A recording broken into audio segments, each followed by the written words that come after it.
SDPI ಪಕ್ಷದಿಂದ ಕೇಂದ್ರ ಸರ್ಕಾರದ ವಿರುದ್ಧ ಪ್ರತಿಭಟನೆ. ವಕ್ಫ್ ಬಿಲ್ 2024 ವಿರೋಧಿಸಿ ಮನವಿ ಸಲ್ಲಿಕೆ. ವಕ್ಫ್ ಆಸ್ತಿ ಮೋದಿಯವರ ಹಾಗೂ ಅಮಿತ್ ಶಾ ಅವರದಲ್ಲ.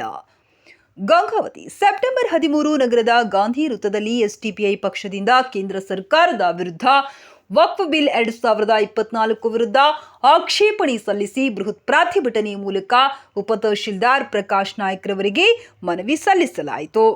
ಗಂಗಾವತಿ ನಗರದ ಮಸೀದಿಗಳ ಅಧ್ಯಕ್ಷ ಸಮಾಜದ ಮುಖಂಡ ಅಖ್ತರ್ ಅನ್ಸಾರಿ, ಸರ್ಕಾರ ಗ್ಯಾರಂಟಿ ಯೋಜನೆಗಳ ಜಿಲ್ಲಾ ಉಪಾಧ್ಯಕ್ಷ ಕಾಂಗ್ರೆಸ್ ಮುಖಂಡ ಎಸ್ಬಿ ಖಾದ್ರಿ, ಎಸ್ಡಿಪಿಐ ಜಿಲ್ಲಾಧ್ಯಕ್ಷ ಸಲೀಂ ಮನಿಯಾರ್, ಮುಸ್ಲಿಂ ಸಮಾಜದ ಗುರುಗಳಾದ ಮೌಲಾ ಅಲಿ ಹಫೀಜಾ ಸಾಬ್ ಮಾತನಾಡಿ, ಕೇಂದ್ರ ಸರ್ಕಾರ ವಕ್ಫ್ ಬಿಲ್ 2024 ತಕ್ಷಣವೇ ಕೈಬಿಡಬೇಕು. ಇಲ್ಲದಿದ್ದರೆ ಉಗ್ರ ಹೋರಾಟ ಅನಿವಾರ್ಯವಾಗುತ್ತದೆ. ವಕ್ಫ್ ಆಸ್ತಿ ನಮ್ಮ ಸಮಾಜದ ಹಿರಿಯರು ಅಲ್ಲ, ದೇವರ ಹೆಸರಿನಲ್ಲಿ ಬಿಟ್ಟ ನಮ್ಮ ಸಮಾಜದ ಆಸ್ತಿಯಾಗಿದೆ. ಪ್ರಧಾನಮಂತ್ರಿ ನರೇಂದ್ರ ಮೋದಿ, ಕೇಂದ್ರ ಗೃಹ ಸಚಿವ ಅಮಿತ್ ಶಾ ಅವರದಲ್ಲ ಎಂಬುದನ್ನು ತಿಳಿದುಕೊಳ್ಳಬೇಕು. ಸಮಾಜದ ವಿರುದ್ಧ ಪಿತೂರಿ ಮಾಡಿದರೆ ಮುಂಬರುವ ದಿನದಲ್ಲಿ 40 ಸ್ಥಾನಗಳಿಗೆ ಬಿಜೆಪಿ ಹೋಗುತ್ತದೆ. ಸೀಮಾಂಧ್ರ ಸಿಎಂ ಚಂದ್ರಬಾಬು ನಾಯ್ಡು, ಬಿಹಾರ ಸಿಎಂ ನಿತೀಶ್ ಕುಮಾರ್ ಅವರಿಗೆ ಕೊಟ್ಟ ಬೆಂಬಲ ಹಿಂಪಡೆದರೆ ಸ್ಥಿತಿ ಅಯೋಮಯವಾಗುತ್ತದೆ. ಗಂಗಾವತಿ ಶಾಸಕ ಗಾಲಿ ಜನಾರ್ದನ ರೆಡ್ಡಿ ಅವರು ಡಬಲ್ ಬೆಡ್ರೂಮ್ ಮನೆ ಕಟ್ಟಿಸುವ ಸುಳ್ಳು ಭರವಸೆ ಮೂಲಕ ಶಾಸಕರಾಗಿದ್ದಾರೆ, ಜನರಿಗೆ ಚೆನ್ನಾಗಿ ಗೊತ್ತಿದೆ ಎಂದರು. ಮಹಿಳಾ ನಾಯಕಿ ಆಸಿಫ್ ಫಾತಿಮಾ ಮಾತನಾಡಿ, ಮುಸ್ಲಿಂ ಸಮಾಜದ ಆಸ್ತಿಯನ್ನು ಕಬಳಿಸುವ ಹುನ್ನಾರ ನಡೆಯುವುದಿಲ್ಲ ಎಂದರು. ಈ ಸಂದರ್ಭದಲ್ಲಿ ಮೊಹಮ್ಮದ್ ಅಲಿ, ಚಾಂದಾ ಸಲ್ಮಾ, ಫಯಾಜ್ ಅಹಮದ್, ಐಬೂಬ್ ಖಾನ್, ಅಲ್ತಾಫ್ ಹುಸೇನ್ ಮುಂತಾದವರು ಉಪಸ್ಥಿತರಿದ್ದರು.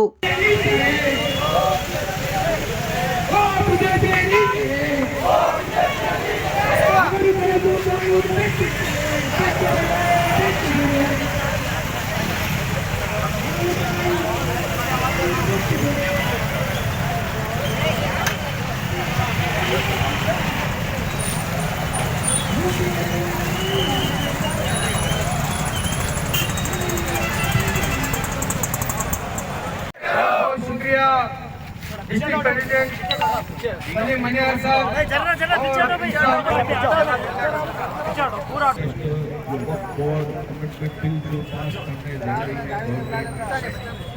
इसके खिलाफ प्रोटेस्ट किया जा रहा है।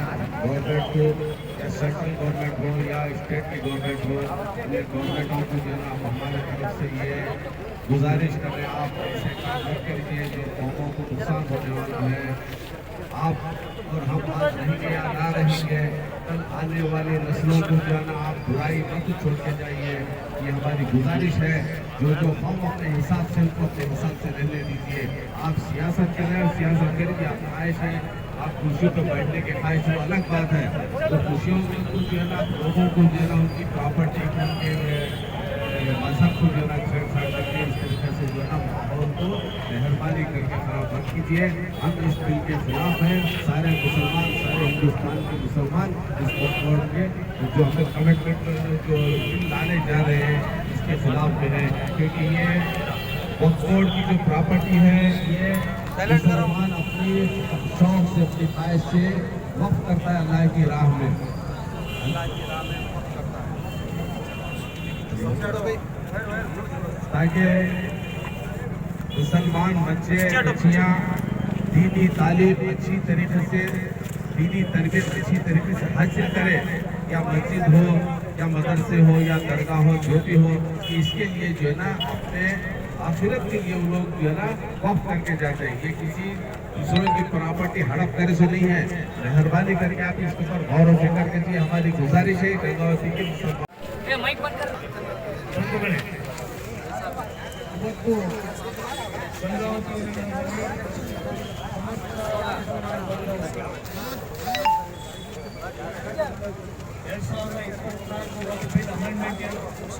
आवाज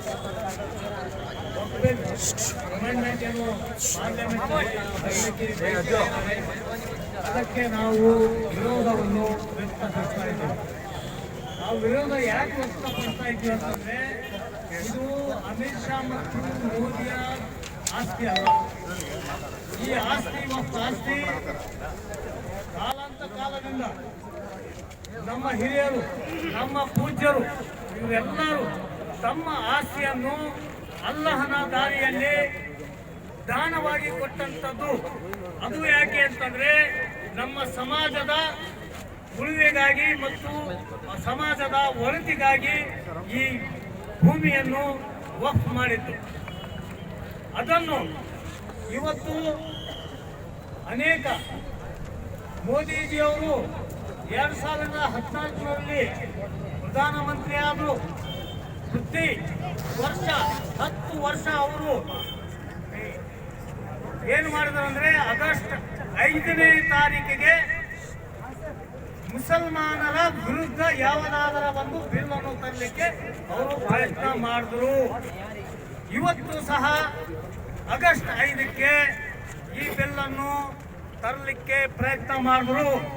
ಆದರೆ ಪಾರ್ಲಿಮೆಂಟ್ನಲ್ಲಿ ಈ ಸುದ್ದಿ ಬಂದ ಹಾಗೆ ಅನೇಕ ಸಂಸದರಲ್ಲಿ ವಿಭಿನ್ನ ವಿಚಾರವನ್ನು ವ್ಯಕ್ತವಾಯಿತು. ಅವತ್ತು 5ನೇ ತಾರೀಕು ಆ ಬಿಲ್ ಅನ್ನು ಸಬ್ಮಿಟ್ ಮಾಡಿದ್ರೆ ಇವತ್ತು ಮೋದಿಜಿ ಅವರು ಅಧಿಕಾರವನ್ನು ಕಳೆದುಕೊಳ್ತಿದ್ದರು. ಅವರು ವಿಚಾರ ಮಾಡಿ ಆಂಧ್ರ ಪ್ರದೇಶದ ಮುಖ್ಯಮಂತ್ರಿ ಆದಂತ ಚಂದ್ರಬಾಬು ನಾಯ್ಡು ಅವರು ಮತ್ತು ಬಿಹಾರದ ಮುಖ್ಯಮಂತ್ರಿ ಆದಂತ ನಿತೀಶ್ ಕುಮಾರ್ ಜಿ ಅವರು, ಇವರು ಎರಡರ ಸಹಾಯದಿಂದ ಮೋದಿಜಿ ಇವತ್ತು ಕುರ್ಚಿ ಮೇಲೆ ಕುಂತಿದ್ದಾರೆ. ಆ ಮೋದಿಜಿ ಅವರ ಕುರ್ಚಿ ಈಗ 3 ಕಾಲಿನ ಕುರ್ಚಿ ಇದೆ, 4 ಕಾಲಿಲ್ಲ. ಅದಕ್ಕೆ ಯಾವತ್ತು ನಾಯ್ಡು ಮತ್ತು ನಿತೀಶ್ ಜಿ ಅವರು ಈ ಬಿಲ್ಲಿಗೆ ವಿರೋಧ ಮಾಡ್ತಾರೆ, ಓಟಿಗಾದ್ರೆ ವಿರೋಧ ಆಗ್ತಾರೆ ಅಂತೇಳಿ ಅವರು ತಮ್ಮ ಚಾಣಕ್ಷಣದಿಂದ ಈ ಬಿಲ್ ಅನ್ನು ಅವತ್ತು ಸಬ್ಮಿಟ್ ಮಾಡದೆ ಮತ್ತೊಂದು ದಿವಸ ಅವರು ಮಾಡಿದ್ರು. ಅದಕ್ಕೆ ಅನೇಕ ಸಂಸದರು, ಅನೇಕ ರಾಜಕೀಯ ಮುಖಂಡರು, ಅನೇಕ ರಾಜ್ಯದ ಮುಖ್ಯಮಂತ್ರಿಗಳು ಇದಕ್ಕೆ ವಿರೋಧವನ್ನು ವ್ಯಕ್ತಪಡಿಸಿದ್ದಾರೆ. ಮೋದಿಜಿಯವರೇ, ನೀವು ಅಧಿಕಾರಕ್ಕೆ ಯಾವುದೇ ತರಹದ ಅಭಿವೃದ್ಧಿ ಮಾಡ್ತೀನಂತ ಹೇಳಿ ನೀವು ಯಾವತ್ತೂ ಅಧಿಕಾರಕ್ಕೆ ಬರಲಿಲ್ಲ. ನೀವು ಬರೇ ಜನರ ಮಧ್ಯೆ, ಎರಡು ಸಮಾಜದ ಮಧ್ಯೆ ಜಗಳವನ್ನು ಹಚ್ಚಿ ನೀವು ನಿಮ್ಮ ಬೇಳೆಯನ್ನು ಬೇಯಿಸಿಕೊಂಡಿದ್ದೀರಿ. ಈಗ ತಾನೇ ನಿಮ್ಮ ವಿಚಾರಗಳಿಗೆ ಯೋಚನೆ ಮಾಡಿ ಇಂದಿನ ಚುನಾವಣೆಯಲ್ಲಿ ನೀವು ಇಸ್ ಬಾರ್ 400 ಪಾರ್ ಅಂತ ಹೇಳ್ತಾ ಇದ್ರಿ, ನಿಮಗೆ 240ಕ್ಕೆ ನಿಲ್ಲಿಸಿದ್ದಾರೆ. ಮುಂದಿನ ಸಲ ನೀವು 40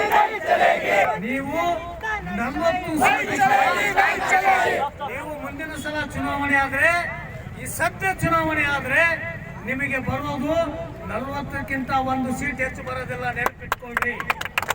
ಆದ ಕಾರಣ ಇಂಥ ಕುಚೇಷ್ಟೆ ನೀವು ಮಾಡೋದನ್ನು ಬಿಟ್ಟು ನೀವು ಪ್ರಧಾನಮಂತ್ರಿ ಆಗಿದ್ದು ಒಂದು ಪಕ್ಷಕ್ಕೆ, ಒಂದು ಸಮಾಜಕ್ಕೆಲ್ಲ, ಇಡೀ ಭಾರತ ದೇಶದ 140 ಕೋಟಿ ಜನರಿಗೆ ನೀವು ಪ್ರಧಾನಮಂತ್ರಿ ಆಗಿದ್ರಿ. 140 ಜನರ ವಿಚಾರಗಳನ್ನು ಗಮನ ಇಟ್ಕೊಂಡು ನೀವು ಆಡಳಿತ ಮಾಡಬೇಕು. ಇದೇ ತರ ಮುಂದೆ ನೀವು ನಿಮ್ಮ ವಿಚಾರಗಳನ್ನು ವ್ಯತಿರಿಕ್ತವಾಗಿ ವ್ಯಕ್ತಪಡಿಸಿದ್ರೆ ಮೋದಿಜಿ ಅವರು ಮತ್ತು ಅಮಿತ್ ಶಾ ಜಿ ಅವರೇ, ನಿಮ್ಮ ಆಟ ಮುಂದೆ ನಡೆಯೋದಿಲ್ಲ. ಇನ್ನು ಕೆಲವೇ ದಿನದಲ್ಲಿ, ಇನ್ನು ಸ್ವಲ್ಪ ದಿನದಲ್ಲಿ ನಿಮ್ಮ ಅಧಿಕಾರವನ್ನು ಕಳ್ಕೊಂತ ಇದ್ದೀರಿ. ನೀವು ಹುಷಾರಾಗಿರಿ. ಈ ಬಿಲ್ ಯಾವತ್ತು ಸಬ್ಮಿಟ್ ಆಗಿ ವೋಟಿಂಗ್ ಆಗ್ತದೆ ಅವತ್ತೇ ನಿಮ್ಮ ಸರ್ಕಾರ ಮುಗಿತದೆ, ಅವತ್ತೇ ನಿಮ್ಮ ಸರ್ಕಾರ ಮುಗಿತದೆ. ಆದ ಕಾರಣ ನಾವೆಲ್ಲರೂ ವಿಚಲಿತ ಆಗೋದ ಅವಶ್ಯಕತೆ ಇಲ್ಲ. ಈ ಭೂಮಿ, ಈ ವಫ್ ಆಸ್ತಿ ನಮ್ಮ ಅಲ್ಲಾಹನ ಆಸ್ತಿ ಇದೆ. ಅದಕ್ಕೆ ನಿಗೇಬಾನ್, ಅದಕ್ಕೆ ರಕ್ಷಣೆ ಮಾಡುವಂತ ನಮ್ಮಲ್ಲ ಅದಕ್ಕೆ ರಕ್ಷಣೆ ಮಾಡ್ತಾನೆ. ನಮ್ಮ ಕರ್ತವ್ಯ ನಾವು ಇವತ್ತು ಪ್ರೊಟೆಸ್ಟ್ ಮಾಡಿ ವಿರೋಧ ವ್ಯಕ್ತಪಡಿಸಿ ನಮ್ಮ ವಿಚಾರಗಳನ್ನು ಮಾಧ್ಯಮದ ಮುಖಾಂತರ ಇಡೀ ಜಗತ್ತಿಗೆ, ನಮ್ಮ ದೇಶಕ್ಕೆ ನಾವು ತಿಳಿಸಲಿಕ್ಕೆ ಪ್ರಯತ್ನ ಮಾಡಿದ್ರಿ. ನೀವೆಲ್ಲ ಯುವಕರು ಧನ್ಯ. ಇವತ್ತು ಇಂಥ ವಿಚಾರಗಳನ್ನು ಎತ್ತಿಕೊಂಡು ನಾವು ಹೋರಾಟ ಮಾಡ್ತಾ ಇದ್ರಿ. ಇನ್ನು ಮುಂದಿನ ಸಹ ಇಂಥ ವಿಚಾರ ಬಂದಾಗ ನಾವು ಯಾವುದೇ ರಾಜಕೀಯ ಪಕ್ಷ ಅಲ್ಲ, ನಾವು ಇಂಥ ವಿಚಾರ ಬಂದಾಗ ಎಲ್ಲಾ ರಾಜಕೀಯ ಪಕ್ಷದವರು ಯಾರೇ ಇರಲಿ, ಇದು ಪ್ರಜಾಪ್ರಭುತ್ವ, ಯಾರು ಎಲ್ಲಿ ಬೇಕಾದ್ರೆ ಇರ್ಬೋದು, ಬಿಜೆಪಿಯಲ್ಲೂ ಇರ್ಬೋದು. ಆದರೆ ಸಮಾಜದ ಒಂದು ವಿಚಾರ ಬಂದಾಗ ಅದು ವಿರೋಧವನ್ನು ವ್ಯಕ್ತಪಡಿಸಲಿಕ್ಕೆ ಒಂದೇ ವೇದಿಕೆ ಮೇಲೆ ಯಾವ ರೀತಿ ಇವತ್ತು ಜಮ ಆಗಿದೆ. ಮುಂದಿನ ಸಲ ಸಹ ತಾವೆಲ್ಲರೂ ಇದೇ ತರ ಭಾವೈಕ್ಯತೆಯಿಂದ ಆತ್ಮೀಯಿಂದ ನಾವು ಇನ್ನೊಬ್ಬರಿಗೆ ನಮ್ಮ ಮಾತುಗಳಿಂದ ಯಾರಿಗೆ ಮನಸ್ಸು ನೋವಾಗಬಾರ್ದು. ಆ ರೀತಿ ನಾವು ಇದನ್ನು ವ್ಯಕ್ತಪಡಿಸಿದ್ವಿ. ಇದು ಅಷ್ಟೇ ಅಲ್ಲ, ಈಗ ಮುಂದೆ ನಡೆದು ಅವರು ನಮ್ಮ ಬ್ರದರ್ ರಿಲೇಷನ್ ಆದಂತ ಈ ದಲಿತರ ಮೇಲೆ ಸಹ ಕತ್ತಿ ಬೀಸೋರಿದ್ದಾರೆ. ಇವತ್ತು ಅದನ್ನು ಸಹ ನಡೀತಾ ಇದೆ. ರಿಸರ್ವೇಶನ್ ಮೇಲೆ ಅವರು ಈಗಾಗಲೇ ವಿಚಾರ ಮಾಡ್ತಾ ಇದ್ದಾರೆ. ಇಂಥ ಕಾರಣಗಳಿಂದ ನಾವೆಲ್ಲರೂ ಯಾರ್ಯಾರಿಗೆ ವಿರೋಧವನ್ನು ಮಾಡ್ತೇವೆ, ಯಾರ್ಯಾರಿಗೆ ಅವರಿಗೆ ತಮ್ಮ ಅಧಿಕಾರದಿಂದ ವಂಚಿತ ಮಾಡಲಿಕ್ಕೆ ಈ ಬಿಜೆಪಿ ಸರ್ಕಾರ ಮಾಡ್ತದೆ, ಅಂತ ಸಮಯದಲ್ಲಿ ನಾವು ಮತ್ತು ಅವರು ಸೇರಿಕೊಂಡು ಅದಕ್ಕೆ ವಿರೋಧವನ್ನು ವ್ಯಕ್ತಪಡಿಸಬೇಕಾಗಿ ತಮ್ಮಲ್ಲಿ ಕೇಳ್ಕೊಂತ ನಾವು ಈ ರೀತಿ ಶಾಂತ ರೀತಿಯಿಂದ ಈ ಕಾರ್ಯಕ್ರಮವನ್ನು ಈ ವಿರೋಧ ವ್ಯಕ್ತಪಡಿಸಿದ್ದನ್ನು ತಾವೆಲ್ಲರೂ ಬಹಳ ಶಾಂತಿ ರೀತಿಯಿಂದ ಇದು ವ್ಯಕ್ತಪಡಿಸಿದ್ರಿ. ನಿಮ್ಮೆಲ್ಲರಿಗೆ ಧನ್ಯವಾದ ಹೇಳಿ ನನ್ನ ಮಾತಿಗೆ वक्फ बोर्ड और इसमें दो बोर्ड हैं, कौन से एक शिया बोर्ड और उसी तरह वक्फ बोर्ड। तो ये वक्फ बोर्ड जो स्टेट बोर्ड है तो इसका अहम ये एजेंडा क्या पे है वो बोले तो वक्फ बोर्ड निकाल के तो यूनिटेड वक्फ मैनेजमेंट को बोल के तब्दीली लाने वाले हैं। तो ये क्या हमारे को ये मैसेज देना चाह रहे हैं, ये वक्फ बोर्ड के नाम जो चेंज करने का मकसद क्या है, तो इसके पीछे हिडन एजेंडा क्या है, जो ये नागपुर पे बैठे हुए जो इम्प्लीमेंट करना चाह रहे हैं, जो नागपुर से जो फतवा आता है तो वही तो ये इम्प्लीमेंट करता है नरेंद्र मोदी। तो क्या इम्प्लीमेंट करना चाह रहे हैं, इनका मकसद क्या है, ये आप लोगों को बताना चाहता हूँ मेरे भाइयों। जो वक्फ बोर्ड का जो अभी ये हमारे को क्या मिलेगा, जो 1920 को 3 का एक्ट है और उसी तरह 1920 को 4 का एक्ट आता है, 1950 को 5 का एक्ट आता है, 1990 को 5 का एक्ट जो आता है वक्फ बोर्ड बोल के सर्च करने के टाइम पे ये जो वक्फ का रिलेटेड आता है। तो यहाँ पे क्या साजिश हो रही है, तो ये भी नौजवानों को आने वाले दिनों में अब जो किसी की जागीर नहीं है, ये वक्त है अल्लाह की राह पे वक्त किया गया है। हमारे बुजुर्गों ने, हमारे उलमों ने अल्लाह की राह पे अपनी मालों को कुर्बान किया ताकि आने वाले मुसलमानों को इससे फायदा पहुंचे। लेकिन ये क्या है कि आज गवर्नमेंट ये कह रही है कि वक्त के खिलाफ एक बिल आई है।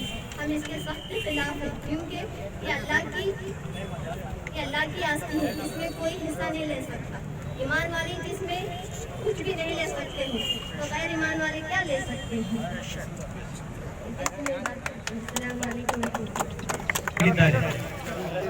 भाइयों बहनों, हम तो फकीर है, झोला लेके निकल पड़ेंगे। शोकीलाला ಈ ಒಪ್ಪಂದ ಆಸ್ತಿ ಅಲ್ಲಪ್ಪ, ಇದು ಇದು ನಮ್ಮದಾರೆ. ಒಪ್ಪಿನ ಹೆಸರು ಉಮ್ಮೀದ್ ಅಂತೇಳಿ ಮಾಡ್ತಾ ಇದ್ದಾರೆ. ಒಪ್ಪಿನ ವಿಚಾರದಲ್ಲಿ ಏನಾದರೂ ಯಾವುದಾದ್ರೂ ಕೇಸುಗಳು ಇದ್ದರೆ, ಏನಾದರೂ ತಕರಾರುಗಳು ಇದ್ದರೆ ಅದರ ಬಗ್ಗೆ ನಾವು ನಮ್ಮ ಸಮುದಾಯದವರು ಇಲ್ಲಿರುವಂತಹ ಲೋಕಲ್ ಕೋರ್ಟ್ಗಳಲ್ಲಿ ಅದರ ಬಗ್ಗೆ ಚರ್ಚೆ ಮಾಡಲು ಅವಕಾಶ ಇತ್ತು. ಆದರೆ ಈಗ ಹೊಸ ಕಾನೂನು ಏನು ತಂತಾ ಇದ್ದಾರೆ, ಇದರಲ್ಲಿ ಎಲ್ಲ ಅಧಿಕಾರವನ್ನು ಯಾರಿಗೆ ಕೊಟ್ಟಿದ್ದಾರೆ, ಹೈಕೋರ್ಟಿಗೆ ಕೊಟ್ಟಿದ್ದಾರೆ. ಮತ್ತೆ ಇನ್ನೊಂದು ನೋಡಿರ್ಬಹುದು, ಯಾವುದೇ ವಿಚಾರದಲ್ಲಿ ನಾವು ಏನಾದರೂ ತಕರಾರು ಮಾಡುವುದಾದರೆ ಅದರ ಬಗ್ಗೆ ನಮ್ಮ ಕಮಿಟಿ ಇರ್ತಿತ್ತು, ಚೇರ್ಮನ್ ಇರ್ತಿತ್ತು, ಅವರ ಹತ್ರ ಹೋಗಿ ನಾವು ಮಾತಾಡಬಹುದಿತ್ತು. ಏನಂತೇಳಿ, ಇದರ ಬಗ್ಗೆ ಈ ತರ ತಕರಾರು ಇದೆ ಅಂತೇಳಿ. ಆದರೆ ಆ ಪವರ್ ಅನ್ನು ವಕ್ಫ್ ಬೋರ್ಡಿನ ಚೇರ್ಮನ್ ಇಂದ ತೆಗೆದು ಆ ಪವರ್ ಅನ್ನು ಡಿಸ್ಟ್ರಿಕ್ಟ್ ಕಲೆಕ್ಟರ್ ಅಂದರೆ ಡಿಸಿಯ ಕೈಯಲ್ಲಿ ಕೊಡ್ತಾ ಇದ್ದಾರೆ. ಡಿಸಿಯ ಕೈಯಲ್ಲಿ ಕೊಡ್ತಾ ಇದ್ದಾರೆ. ಡಿಸಿ ಅಧಿಕಾರಿಗಳು ಯಾವ ರೀತಿ ಇರ್ತಾರೆ ನಿಮಗೆ ಗೊತ್ತಿರಬಹುದು. ನೀವು ಭೇಟಿ ಆಗಕ್ಕೆ ಹೋಗಿದ್ರೆ ನಿಮಗೆ ಸಿಗೋದು ತುಂಬಾ ಕಷ್ಟ, ಕಾಯಿಬೇಕು. ಅದು ಹೇಳ್ತಾರಲ್ಲ, ಆಫೀಸ್ಗಳಿಗೆ ಅಡ್ಡಾಡ್ಬೇಕಂತ ಹೇಳಿದ್ರೆ ಚಪ್ಪಲಿ ಗಟ್ಟಿ ಇರಬೇಕು ಅಂತೇಳಿ, ಆ ತರ ಹೋಗಿ ಡಿಸಿ ಕಚೇರಿಯ ಮುಂದೆ ಹೋಗಿ ನಾವು ಕಾಯಬೇಕಾಗುತ್ತೆ. ಆ ತರ ಪರಿಸ್ಥಿತಿ ನಮಗೆ ಉಂಟಾಗುತ್ತೆ. ನಮ್ಮ ಸಮುದಾಯದಲ್ಲಿ ಯಾರಾದರೂ ಒಂದು ವೇಳೆ ಈ ಬಿಲ್ ಅಮೆಂಡ್ಮೆಂಟ್ ಆಗಿ ಈ ಬಿಲ್ ಪಾಸ್ ಆದರೆ ನಮ್ಮ ಸಮುದಾಯದಲ್ಲಿ ನಮ್ಮದೇ ಯಾರಾದರೂ ದಫನ್ ಮಾಡುವುದಿದ್ದರೆ, ಯಾರಾದರೂ ತೀರಿಕೊಂಡರೆ ಅವರನ್ನು ದಫನ್ ಮಾಡಬೇಕಾದರೆ ನಾವು ಹೋಗಿ ಮೊದಲೆಲ್ಲ ಹೋಗಿ ಖಬರ್ಸ್ತಾನ್ ಕಮಿಟಿಗಳಿಗೆ ಹೋಗಿ ನಾವು ಭೇಟಿಯಾಗಿ ಇದರ ಬಗ್ಗೆ ಈ ತರ ಇದೆ ಅಂತೇಳಿ ಹೇಳ್ತಿದ್ವಿ. ಆದರೆ ಇದೆಲ್ಲ ಜಾರಿ ಆದರೆ ನಿಮ್ಮ ಹೆಣಗಳನ್ನು ದಫನ್ ಮಾಡಬೇಕಾದರೆ ಅರ್ಜಿ ಆಗಬೇಕಾಗುತ್ತೆ. ಈ ರೀತಿ ಸನ್ನಿವೇಶ ಏನೋ ಉಂಟ ಮಾಡ್ತಾ ಇದ್ದಾರೆ. ಈ ಮೋದಿ ಸರ್ಕಾರ ಏನ್ ಹೇಳ್ತಾ ಇದೆ, ಮುಸಲ್ಮಾನರ ಹಿತವನ್ನು ನಾವು ಕಾಯ್ತಾ ಇದ್ದೇವೆ ಅಂತೇಳಿ. ಹೌದಾ? ಮುಸಲ್ಮಾನರ ಹಿತ ಕಾಯಬೇಕಾದರೆ ಬಾಬರಿ ಮಸ್ಜಿದ್ ನಿರ್ಮಾಣ ಮಾಡಿ ಕೊಟ್ಬಿಡಿ. ಆಗುತ್ತಾ ಕೊಡೋದಕ್ಕೆ ಸಾಧ್ಯ ಇಲ್ಲ. ಒಂದು ವೇಳೆ ಅವರು ಮುಸಲ್ಮಾನರ ಹಿತ ಕಾಯುವುದಾದರೆ ತ್ರಿಬಲ್ ತಲಾಕ್ ಅಂತ ಕಾನೂನುಗಳನ್ನು ತರ್ತಾ ಇದ್ದಿಲ್ಲ. ಬಾಬ್ರಿ ಮಸೀದ್ ನಮ್ಮಿಂದ ಕಿತ್ತುಕೊಳ್ಳುತ್ತಾ ಇದ್ದಿದ್ರಲ್ಲ, ಮತ್ತೆ ನಮ್ಮ ಹೆಣ್ಣು ಮಕ್ಕಳ ಹಿಜಾಬನ್ನು ಕಿತ್ಕೊಳ್ತಾ ಇದ್ದಿಲ್ಲ. ಎಲ್ಲ ಮುಸಲ್ಮಾನರು ಜಾಗೃತರಾಗಬೇಕು, ನಮ್ಮ ಸಮುದಾಯ ಜಾಗೃತರಾಗಬೇಕು. ಯಾಕೆಂತ ಹೇಳಿದ್ರೆ ವಕ್ಫ್ ಆಂದೋಲನ ಬಗ್ಗೆ SDPI ಪಕ್ಷವು 2019ರಲ್ಲೇ ಹೇಳಿತು, ವಕ್ಫ್ ಬಚಾವ್ ಆಂದೋಲನ ಅಂತೇಳಿ. ಅವಾಗ ಯಾರು ಜಾಗೃತರಾಗಿಲ್ಲ. ಈಗ ಸನ್ನಿವೇಶ ನಮ್ಮ ಮುಂದೆ ಬಂದಿದೆ. ಈ ತರ ನಾವು ಬಿಡ್ತಾ ಹೋದ್ರೆ ನಾಳೆ ನಮ್ಮ ಮನೆಗಳಿಗೆ ಬಂದು ನಿಲ್ಲಿರ್ತಾರೆ. ಈ ಮನೆ ನಿಂದಲ್ಲ, ನಮ್ಮಪ್ಪನ್ ಬಿಡಪ್ಪ ಅಂತ ಹೇಳ್ತಾರೆ. ಅವಾಗ ನಾವ್ ಏನ್ ಮಾಡ್ಬೇಕಾಗುತ್ತೆ, ನಿಮ್ಮಪ್ಪಂದಲ್ಲಪ್ಪ ನಮ್ಮಪ್ಪಂದ ಅಂತೇಳಿ ಹೇಳ್ಬೇಕಾಗುತ್ತೆ. ಅದೇ ರೀತಿ ಎಲ್ಲರೂ ಸೇರಿ ನಾವು ಈ ಬಿಲ್ ಅನ್ನು ಪ್ರತಿರೋಧಿಸೋಣ. ಮತ್ತೆ ಹೇಳ್ಬೇಕಾದ್ರೆ NRC ಅಂತಹ ಕಾನೂನುಗಳನ್ನು ಯಾವ ರೀತಿ ನಾವು ವಿರೋಧಿಸಿದ್ದೀವಿ, ಅದೇ ರೀತಿ ವಕ್ಫ್ ಬಿಲ್ ಅನ್ನು ನಾವು ವಿರೋಧಿಸುವ ಮುಖಾಂತರ ಈ ವಕ್ಫ್ ಬಿಲ್ ಅನ್ನು ಕಿತ್ತು ಒಗೆಯಬೇಕಂತೇಳಿ ನಾನು ನಿಮ್ಮೆಲ್ಲರಿಗೆ ಕೇಳಿಕೊಳ್ಳುತ್ತೇನೆ. ಒಂದು ವೇಳೆ ನಾವೆಲ್ಲರೂ ಜಾಗೃತ ಆಗಿದ್ರೆ,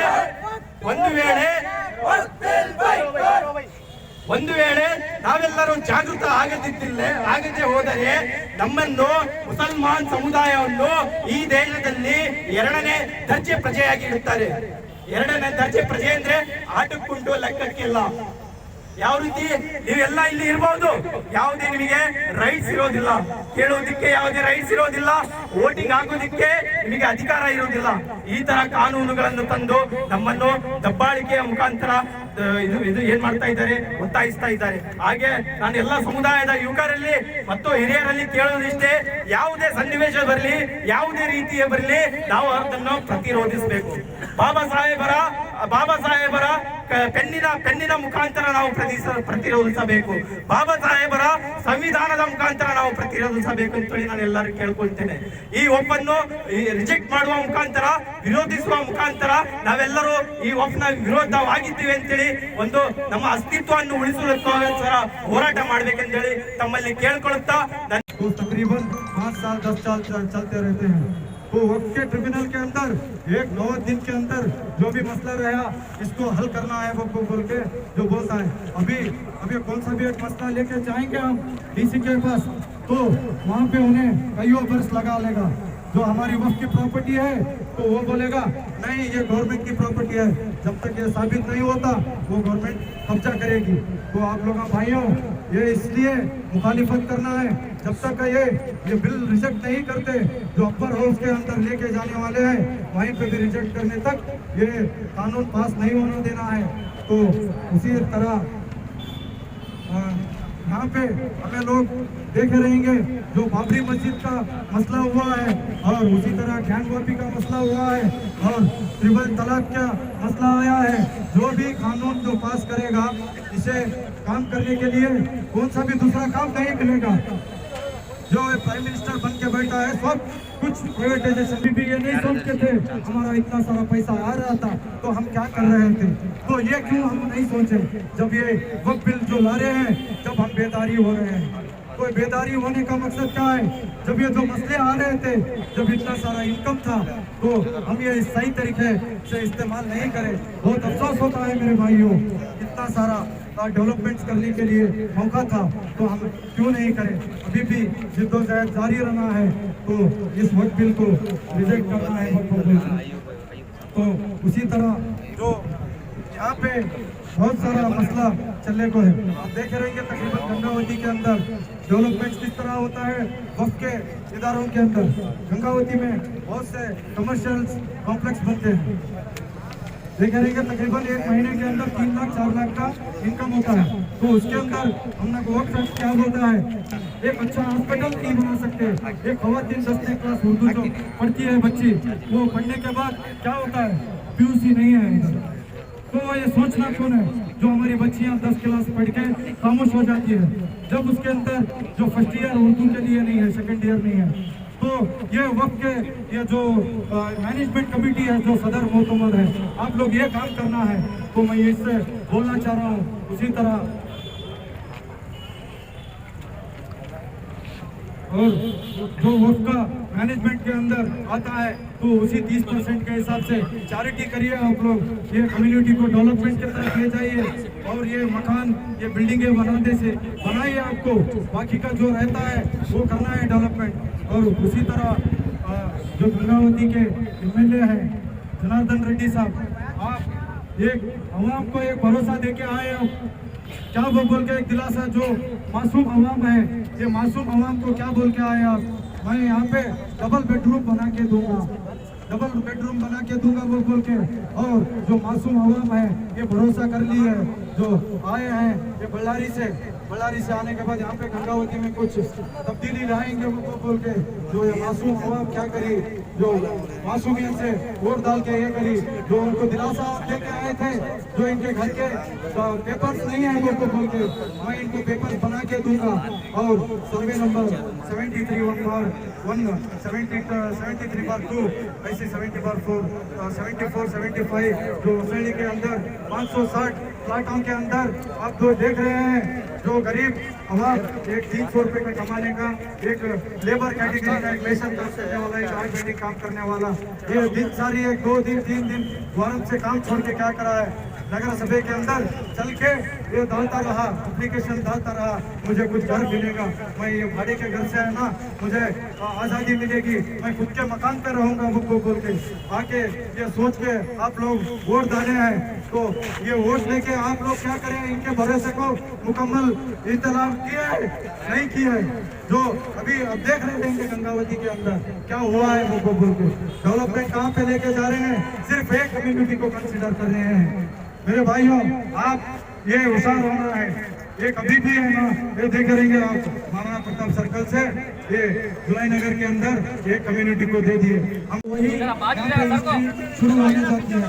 तो इसीलिए एक नाम से भी अंदर वाली ये एजेंडा ये इम्प्लीमेंट करने का एक साजिश है। तो आप लोगों से पहली मर्तबा जो बोलना चाह रहा हूँ, तो आर्टिकल ये जो वक्फ बिल ये कॉन्स्टिट्यूशन के खिलाफ है।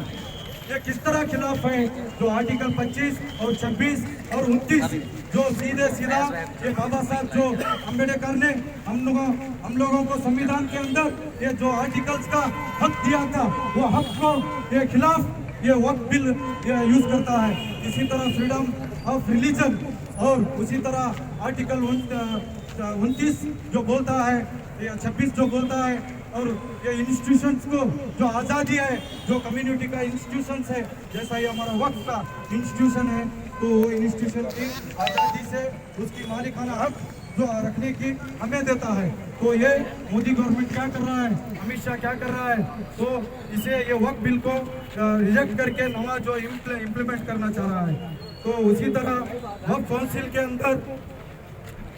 काउंसिल के अंदर जो नेशनल कमेटी जो बनाई जाती है, तो वो एक 23 लोगों की कमेटी होती है। तो उसका एक चेयरमैन क्या होता था, कोई भी हिंदू को बना सकते थे। तो अब यहाँ पे जो क्या करना चाह रहा है मोदी गवर्नमेंट, जो ये अमेंडमेंट ला रहा है, तो इसी के अंदर मैं पूछना चाह रहा हूँ, जो 7 ये काउंसिल के अंदर एक गैर मुस्लिम को यहाँ पे है ना नॉमिनेट करने का ये बिल के अंदर प्रोविजन दे रहे हैं। तो हम आप मोदी को पूछ रहे हैं, जो राम मंदिर का जो ट्रस्ट है, क्या आप लोग हमें दे सकते हैं वहाँ पे रिजर्वेशन? क्या आप लोग मुसलमान को वहाँ पे मेंबरशिप देंगे? नहीं दे सकते। तो इसके अंदर यही बोलना चाह रहे हैं, जब एक हिंदू का ट्रस्ट जब बना रहे हैं, तो उसके अंदर मुसलमान को कोई भी इसके अंदर मेंबरशिप लेने के लिए नहीं है। तो हम अब ये जो हिडन एजेंडा लेके आ रहे हैं, तो ये नेशनल काउंसिल के अंदर 7 लोगों को, गैर मुस्लिमों को, तो इसके अंदर नॉमिनेट करने का एक चांस लेके आ रहे हैं। तो यहाँ पे हम कोशिश करना है, ये मुखालिफत क्या करना है, जब देखे रहेंगे तो कोई भी एक बीजेपी का एमएलए हो, अभी जो वक्फ एक्ट है उस एक्ट के अंदर क्या बोलता है, किसी भी यहाँ का चेयरमैन बनना है तो क्या कौन बनेगा, कोई तो हुसैन बादशाह, कोई तो हुसैन, कोई तो बादशाह, कोई तो मौलाना बनेगा। अभी ये जो एक्ट बोल रहा है, तो अब ये जो मोदी अमेंडमेंट ला रहा है, कोई बोलेगा बीजेपी का एमएलए जो 7 नॉमिनेट मेंबर्स करके आए, तो उस मेंबर्स में किसी को गैर मुस्लिम को सीधा नॉमिनेट करेगा तो चेयरमैन बनाएगा। तो यहाँ तक एक वक्फ के इदारे के अंदर एक गैर मुस्लिम को चेयरमैन बनाने की जो साजिश चल रही है, इस साजिश को हम नाकाम करना है। उसी तरह 2 लेडीज को भी इस काउंसिल के अंदर डालना है। तो ये सभी हिजड़ एजेंडा जो चल रहा है, आप लोगों को उसी तरह मालूम होना चाहिए वक्फ ये ट्रिब्यूनल बोल के, जो वक्फ ट्रिब्यूनल क्या है। जब भी हमारा कौन सा भी प्रॉपर्टी का मसला जो वक्फ के प्रॉपर्टी के अंदर आता है, तो वक्फ ये ट्रिब्यूनल जो उसका मसला सुनता है। तो मसला सुनने का ये क्या है, जो ट्रिब्यूनल बोलते हैं, आप लोगों को एक माइंडसेट रहेगा, ये मुसलमानों का कुछ अलग कोर्ट रहेगा जो इनके ही हक में फैसला होगा। तो वहाँ पे आप लोगों को ये क्लियर करना चाह रहा हूँ, जब भी ये वक्फ ट्रिब्यूनल बोलते हैं, जो 4 जोन के तरह हमारा जैसा ये हमारे गुलबर्गा डिवीजन आता है वक्फ ट्रिब्यूनल, जो कोप्पल डिस्ट्रिक्ट को समझ पड़ता है। तो अभी वहाँ पे जो कौन रहेगा, वहाँ पे एक सिटिंग डिस्ट्रिक्ट जज ही रहेगा। कौन रहेगा वक्फ ट्रिब्यूनल के अंदर, जो भी मसले मसाइल सुनने के लिए ये वक्फ ट्रिब्यूनल का जो वहाँ पे जो डिस्ट्रिक्ट जुडिशियल जज है, तो वही लोग उसके अंदर ट्रिब्यूनल में रहेंगे। आप लोगों को ये लोगों को क्या बोल के भड़काया जा रहा है, जब भी हमारे वक्फ के मसले आते हैं तो ये वक्फ ट्रिब्यूनल के अंदर ले जाते हैं, तो उन्हीं का वो कोर्ट होता है, तो उन्हीं के अंदर ये फैसला मुसलमानों के हक में आ जाता है वो कोर्ट। ये अलग एक गलत फहमी जो आवाम के अंदर डाली गई है गैर मुस्लिमों के अंदर, ऐसे ये जो भड़काऊ भाषण जो देकर एक गलत फहमी का शिकार बनाते हैं। तो हम अभी ये मुखालिफत तो इसके अंदर क्या है, जो वक्फ ट्रिब्यूनल था, अब सीधा ये अमेंडमेंट जो बिल 24 वक्फ का लेके आ रहा है, ये ट्रिब्यूनल को निकाल के डायरेक्ट क्या कर रहे हैं, डीसी को पावर दे रहे हैं। डीसी एक डिस्ट्रिक्ट कलेक्टर, इसके 1000 काम आ रहते हैं। आप लोग देखे रहेंगे, कभी भी डीसी को मिलने गए रहेंगे, वो बोलेगा एक थोड़ी देर रुको, साहब मीटिंग में है। तो कौन सा एक मसला चलने का है, तो तकरीबन 5 साल 10 साल चलते रहते हैं। तो वक्त के ट्रिब्यूनल के अंदर एक 9 दिन के अंदर जो भी मसला रहा, इसको हल करना है वो बोल के जो बोलता है। अभी कौन सा भी एक मसला लेके जाएंगे हम डीसी के पास, तो वहाँ पे उन्हें कईयों बरस लगा लेगा। जो हमारी वक्त की प्रॉपर्टी है, तो वो बोलेगा नहीं ये गवर्नमेंट की प्रॉपर्टी है, जब तक ये साबित नहीं होता वो गवर्नमेंट कब्जा करेगी। तो आप लोग भाइयों, ये इसलिए मुखालिफत करना है, जब तक ये बिल रिजेक्ट नहीं करते, जो अपर हाउस के अंदर लेके जाने वाले हैं, वहीं पे भी रिजेक्ट करने तक ये कानून पास नहीं होने देना है। तो उसी तरह यहाँ पे हमें लोग देखे रहेंगे, जो बाबरी मस्जिद का मसला हुआ है, और उसी तरह ज्ञानवापी का मसला हुआ है, और ट्रिपल तलाक का मसला आया है। जो भी कानून जो पास करेगा, इसे काम करने के लिए कौन सा भी दूसरा काम नहीं मिलेगा।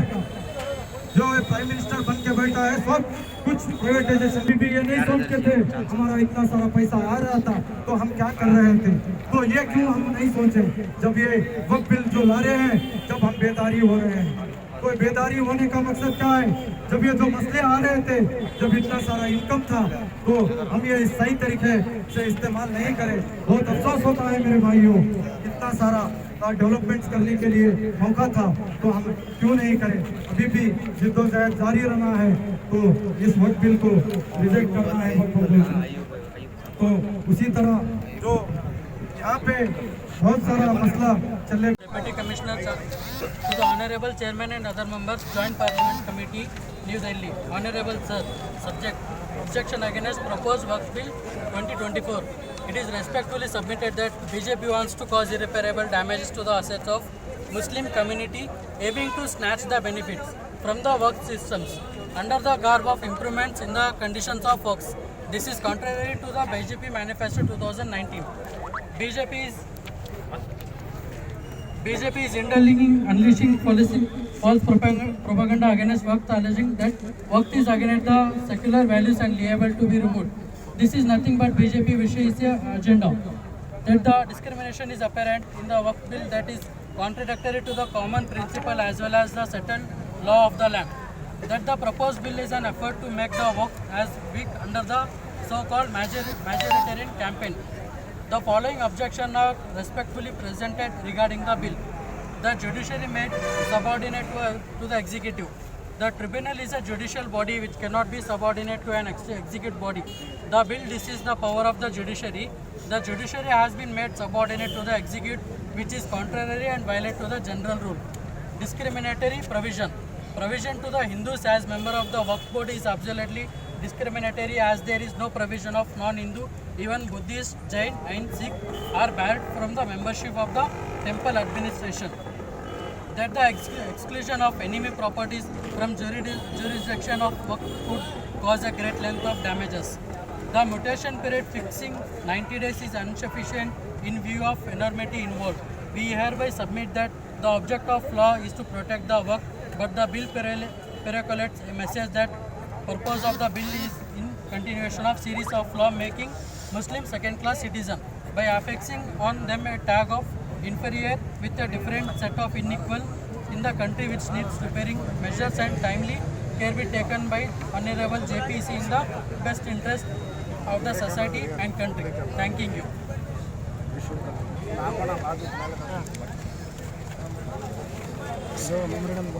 Ali bhai unko mic